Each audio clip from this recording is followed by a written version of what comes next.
Okay. Yo, what's up, everybody? It's May 7th. Packaging Today show. It's only Yeah. two of us today, two amigos. We got Adam Peak, host of People of Packaging podcast. Did I get that right? May the 7th be with you. Nice. And also with you. And then you got me. You got Evelio Matos, host of Packaging Unboxed podcast, creative director over at idpdirect.com. Stop with all the gang signs, dude. Like, No, seriously. isn't this what Harry Potter does when he gets the ring? Yeah, that's what he makes. Hey, man, today we are talking about gamifying recycling. This was a concept brought up by our buddy, our pal, Chris Olson, which, yeah, I think let's get into it. Like, how do we even begin to gamify recycling? I mean, that seems like the worst, most complicated thing to ever do on Earth. It's going to be super easy.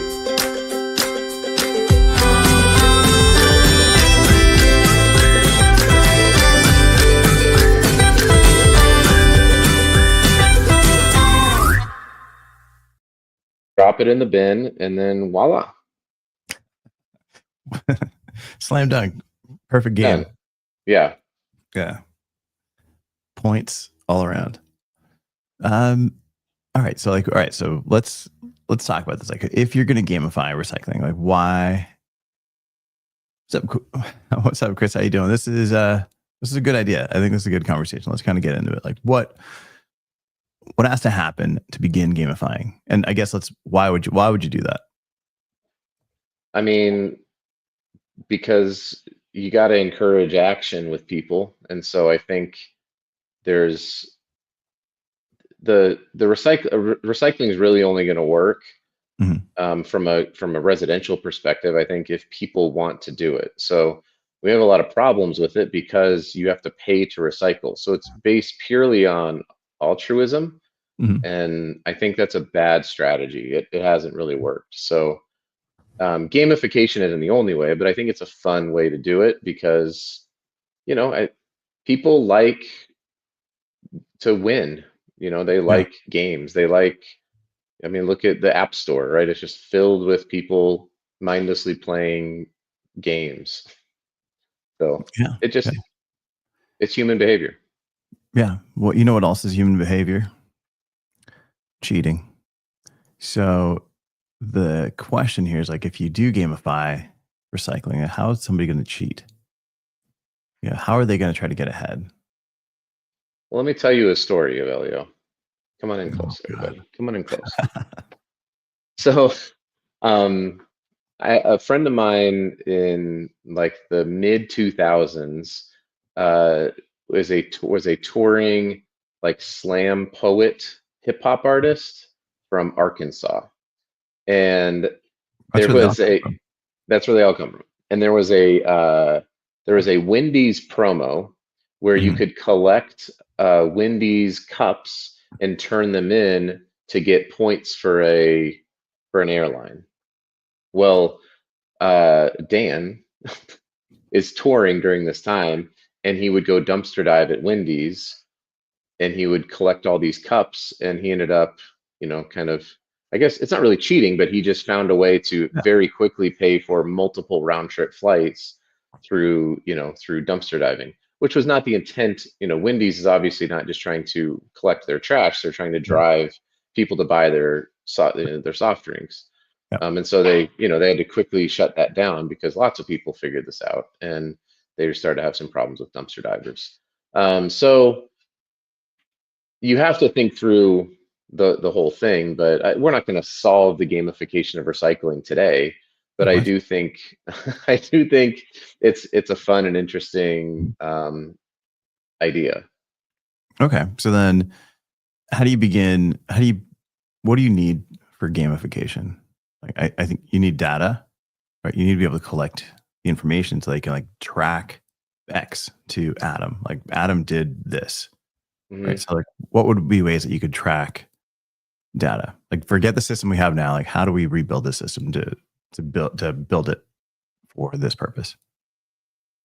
Well, it's hard because especially with something like You're like a half recycling. empty guy or a half full guy. Well, I'm just going to say why it's hard, because to say that I did this thing with this Coke, Mm. if I had a bottle of Coke or, whatever, and then how can you prove that I was the one who actually recycled that without some sort of complicated data collection using, Mm. you'd have to uniquely identify every single container, and then I would have to scan that in. So let's say we have no restraints, right? This is what I would do is I would put some sort of a tag, an NFC and an RFID tag, let's just say, on every product. Again, we have no constraints. There's a ton of problems with this, but every product has an NFC tag. You may as well Every just put product, an Apple tracker on everything. no. Every product has an NFC or an RFID tag, and they're all printed using printed electronics. And so it's just ink. So now I take my phone and Mhm. I have an app on my phone and I tap it to the product, and so now it's identified that I was the owner of this packaging, and Like a then I like put it, an app. yeah. So then I recycle that, and then it gets to the MRF, and every MRF has some sort of RFID reader, let's say in this situation, Mhm. and it goes through and it now scans that this item made it to the MRF, and then I'm rewarded with points because it made it. It's made it through the process. Yeah. If it doesn't, now I get negative feedback, and that negative feedback is me going, well, I kind of want the points, so I'm not going to buy Coke, and I go to the app and it says that Sprite has a better recovery rate because it, whatever, doesn't do something. So, and this all lives in the lid because that's where it lives. So that would be like a really cool way to do it. Now, there are a million barriers to making that happen, but that's sort of the complexity of, I think, what we would have to do to fully gamify this from I'm the half empty guy. okay, Remember then that. that's exactly what we're going to do. And it's going to happen and it's going to work. Let me tell you why that's not going to work. Um, no, I think all right. So like RFID tags, like that's a good way to go. Barcodes. You've got like digital barcodes that can basically be scanned in any direction at this point. Getting some Oh, kind of another one, Digimark. We could yeah. use Digimark, and have optical readers, which a lot of the Mhm. MRFs already have. So I don't even need an RFID thing. I can Yeah. scan the Digimark with my phone. Yeah. It can Digimark be only works if variable. you do. Yeah, Digimark only works if you're doing like 4-color process like all over. Um, and then for anybody that's not familiar, Digimark is basically it's a Digital watermark. yeah, it's a software that you can design whatever you want under everything handy here. You send those flat art files to Digimark. They reprocess it. Basically, what they do is they take your 4-color process dots and they reconfigure them so that your black and your blue dots are in a certain configuration that doesn't necessarily change the artwork too much. Like you can spot that there are extra little black dots in different places, but it's super minimal. And that's what you're scanning. So you can scan any item from any angle versus like having to go and find that specific barcode to scan. So if you're doing stuff like that's a cool way to incorporate barcodes into your packaging. So definitely go check out Digimark. Yeah. This episode is brought to you by Digimark. It is Um, not, no, it's but not. But that uh, that is it is a way that could theoretically, and I know that the Holy Grail project with P&G was largely being driven by Digimark because you could do that. Now that wasn't variable. It wasn't going to create variability in every single SKU. It was, or I mean, every individual item, because then everything would have to be printed digitally, which I guess theoretically could happen. But I just came from a flexographic technical association show. It's going to be a while before we get rid of offset, flexo, and rotogravure printing in the world. yeah, yeah, Um, for sure. so I think we'd get rid of digital before that happens. Um, we've hot got take, hot take, everybody. hot take. Digital printing is just a fad.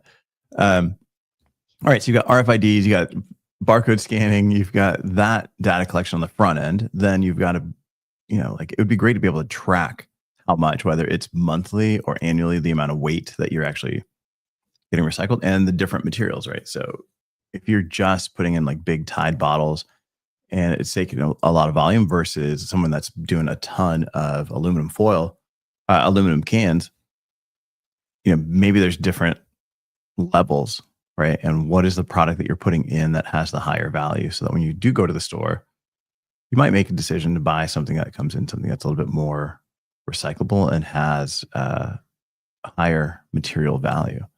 Mm-hmm. Chris Olson's asking, I wonder if one problem will be sustaining the public interest in gamifying recycling. Yeah, it might be fun at first when you get people.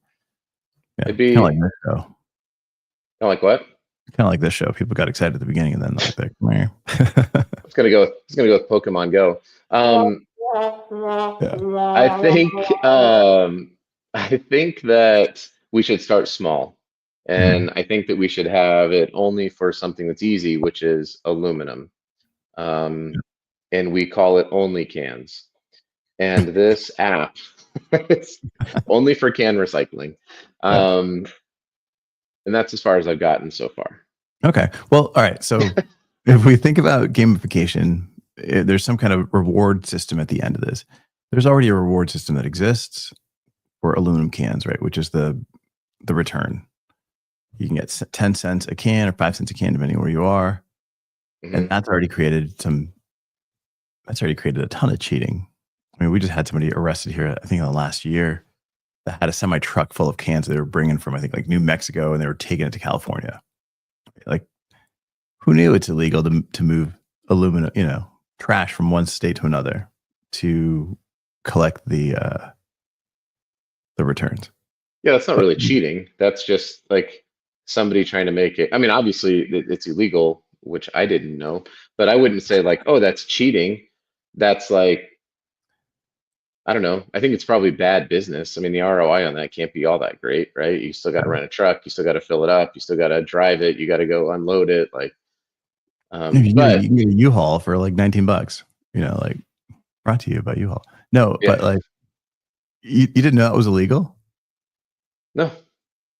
Yeah, you cannot take aluminum cans from one state to another and get It makes sense. I've never thought like I should do this, and so I've never researched whether or not. It's like a Seinfeld episode. I remember the Seinfeld I think it was episode. a Seinfeld episode. Yeah, with Jerry with Jerry and Kramer, right? And they filled up a post office truck. Yeah, I didn't know it was illegal. I just assumed that it was stupid. You go to jail for that. It's like, what are you in for? Yeah, recycling. Only cans. That's right. That's a good point. Yeah, Rita says, yeah, if everyone had the same can, that wouldn't be a problem. But, I don't know why they don't do it nationally. It's silly. Let's go back to if you could collect the data on a brand level, then the brands could be the one offering the rewards to try to drive people to buy their products. So, and then if we had some sort of policy, EPR policy tied to that data collection, so that a brand can say, hey, we sold 10 billion pounds of plastic and we verified that we recovered 4 billion pounds of plastic, then they could go take that data and lobby for, lower EPR fees or something like that. You could tie in policy with brands, and then also the brands can then incentivize people to recycle, right, through this app that I've made up. Yeah, and then Rita's saying that in Michigan you can tell from the barcode whether it's been purchased outside of Michigan. So there's all the pieces kind of exist. They just don't work together. No, because there's not an economic incentive to make them work together. There's no money to be made at the end of this, right? No. Yeah, it's just more complex. RTS Recycle Bank, is that a good model for gamification? I'm not familiar with that. Are you, Adam? Yeah, I totally know what it is. It's your chat GPT. Loombot. Oh, shoot. No, I don't. Yeah, we got Lumbani who's doing some amazing stuff out there. He's collecting plastic waste and he's melting it down and creating bricks for construction and all sorts of cool projects um, out there. What's up, Lumbani? What's up, Chris? Um, Drop a link for RTS Recycle Bank. I'm not familiar with that either. yeah, yeah, and I think you can get into from the packaging engineering side, like you can, embedding the digital watermarks. I think that's a cool way to go. Or the NFC tags. Digital watermarks going to be the easiest unless it's like an all white can. Um, that allows you to then you can embed the information. Maybe you can auto confirm what the material is so that you can't get like a PET bottle that looks like an HDPE bottle, right? Like you Hmm. makes it super clear for the consumer in terms of education, and then it makes it really easy for separation as well. And I think you should get points for separation. So if you get packaging that's got multiple components and it goes through and it ends up landfilling because it wasn't separated properly, you should be able to scan like each item, insert box in internal components so that you can get points for each thing. And as a consumer, that's the big challenge is people just get a box and it's got a bunch of stuff in it and they just throw it in the recycle bin. And if you've ever been to a MRF or you've checked out the Packaging Unboxed MRF tour, people put like paper bags full of recyclables. I used to do that because I thought, hey, I'm doing them a favor. I'd get like my Trader Joe's bag and I'd fill it with all cans and paper and I'd throw that bag in there. When it goes through the processing, if there's a bag with anything in it, it gets taken out and goes right into landfill. So I was doing all the work for nothing. So again, it's like it incentivizes people to separate products out. Yeah. The other thing would be, what if we had like a smart recycle bin Mhm. that when it had like an optical recognition so that when I drop stuff in, it's tied to the municipality. So it Mhm. knows, and I think scrap could do something like this. If I had my scrap bin and I drop it in there and it just instantly recognizes everything and it gives me a score on am I recycling things that can be recycled there or not. Um, and then based on that score, I either pay a lot more money for my recycle bin or I get paid for my recycle bin. Because if you're just dumping a bunch of crap in there and it can't be recycled, then maybe you have to pay to have and it's just a trash bin, right? It's not Yeah. it's not even like you have trash, you have not trash. It's like you have your trash bin, you have your recycle bin. Each one of these has a reader on it, and you save money by putting the right things in your recycle bin based on the municipality where you're at. And that gives you instant feedback, right? You drop it in, and maybe you get a notification on your phone that just says like 3 of your items are not recyclable. Yeah. That could be a way to do it. Yeah. People aren't busy enough, but Well, I'm we're going just to get saying, bored. like it, I know, it's I know, I know. but that Yeah. that doesn't even add to the busyness. Yeah. It's just telling them like, hey, your recycling bill went up. It's like, why? Because you Yeah. filled it with all this crap. You put a car transmission in. We charged you $1,000. Like, oh, I can't put a car transmission in my recycle bin, which Hey, happened, look, by the way. dude, people put the dumbest things. For, for some reason, Christmas lights are like the biggest thing people put in there. I know it's crazy. It's insane. Like they just at the end of the holiday season, recycling centers get so many Christmas lights, and it messes up the processing, and they just go. I mean, there's no like who. I think people are like, oh, there's copper in these in them there. Lights. It's crazy. But I Yeah, think that there would be ways, I think, to solve that, because that attitude is basically, and this is a prevailing attitude with people, which is I put it in the bin and I let them figure it out, right? yeah, Like I pay for the service, so it's up for them to figure out what to do with it. That's the mantra. And so if we can fix that to say, no, you get rewarded for figuring out what to do with it, yeah, then I think that we could start to get let's hit up Mikey. Let's make some scrap smart bins yeah. And he's got a few that he's tested out. And what's the app? for Mikey. Yeah, It's not only Scrap. cans, it's scrap. SCRAPP, scrap Yeah, app. and you can get that on the anywhere. any app Hmm. store at this point, and you can just use it. You scan over uh, your barcodes, tells you exactly what it is, if it's recyclable in your area. So it definitely works. It's pretty cool. Definitely go check it out. And Um, brands need to upload all their information. That's the critical piece. So and that's free. They'll put all of your UPC information in. I believe that's free, but they have a lot of data. They can help you out a lot. So hit up Scrap. They're great people. Friends of the okay. show. Hey, I just did like a quick run through of like what's the current data collection that's happening in recycling today, and it laid this out in chat. It's you got your route service verification, right? So it tracks, like, this is what's being tracked right now. It's like what address it stops at, what the cart ID is. It timestamps as it's collecting, and GPS coordinates. So we know exactly what time it picked it up, where it picked it up. Was the lift confirmed in terms of like when it picks up and puts it in the truck? Yes or no? And then any driver notes. So I know the driver's gotten out of the truck once, and Kim talked to me. I had like huge boxes in there that were sticking out of the bin, and he like dumped it and he put it back down on the street, and it was still full of the boxes. And he was like, "Hey, you can't fill it this much." Then he kind of explained like what to do, like how to break it down, how to fold it. Um, so that was insane. Like, I never had anybody come talk to me about my trash. Um, but there's like RFIDs on the carts. There's barcodes on the carts that get scanned when it gets picked up, which is kind of cool. Then you've got your quantity data, like how much. So they're actually doing this. There's like gross cart weight per lift. They've either got volume, weight, or optic sensors doing this. Um, so route or truck level tonnage. So on this particular neighborhood, how much are they collecting?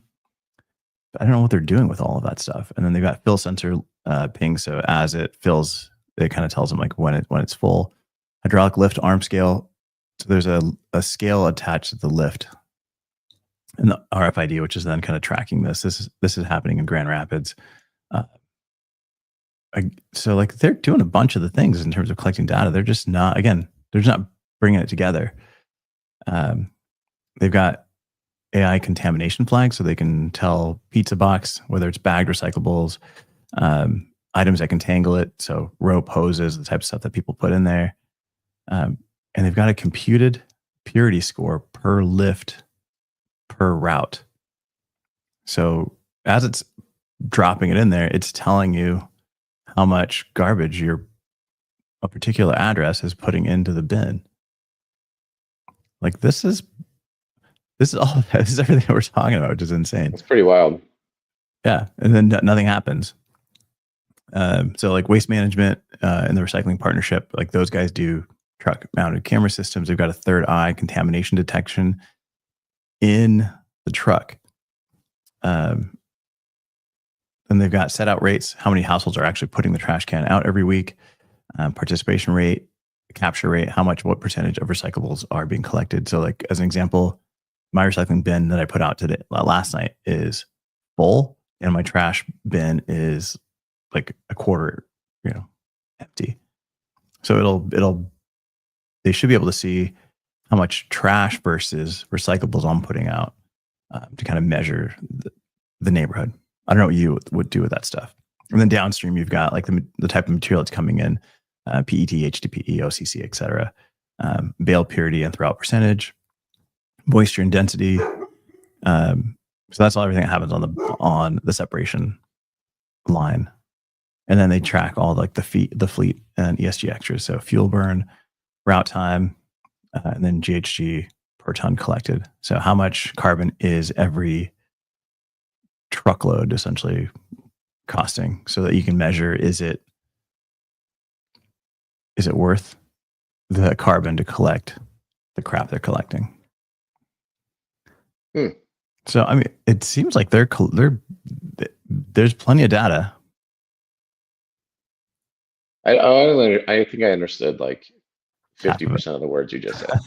Um, Also, Um, I was looking up. I found a thesis from my dad. Actually, ironically, it was from my dad's college. My dad went to Worcester Polytechnic Institute, hmm. WPI, and there was a student who made an app or a thesis for an app called Carbon Crush, a recycling app. So it's interesting. I tried to paste it, copy and paste it. I'm not sure if it'll work, but yeah, I thought that was it's an interesting thing to read through real quickly. What did Chris say? Sorry, I spoke over her comment. She said we just need more cameras at recycling bins so we can I think watch so. our every move. Yeah, if we just Uh, had if everybody had the Ray-Ban Metas, we just bought them and you had to record yourself at every all move. moments of Yeah. every day. I don't see what the problem is. And then just report it to the federal government into Yeah. a big massive database You tracking know your where every live while move. you're sleeping. Yeah, Yeah. You can track your that would dreams. that would solve recycling. 100%. We're not too far off from there. All right, guys. So we'll keep it up tomorrow. If you got any questions on this or any ideas, definitely throw it in here. Let's go Lumbani, Nuggets! why do you like chicken nuggets? I don't even get it. Lumbani, do us a favor, throw your Denver URL, Thuggets! throw your URL in the comments, so people can go follow you and learn more about what you're doing. Thanks, Chris, for the idea. Thanks everybody for joining us. We'll be back tomorrow, and Corey will be back tomorrow. Thank God. I know. This show's it's just off the rails. All right, guys.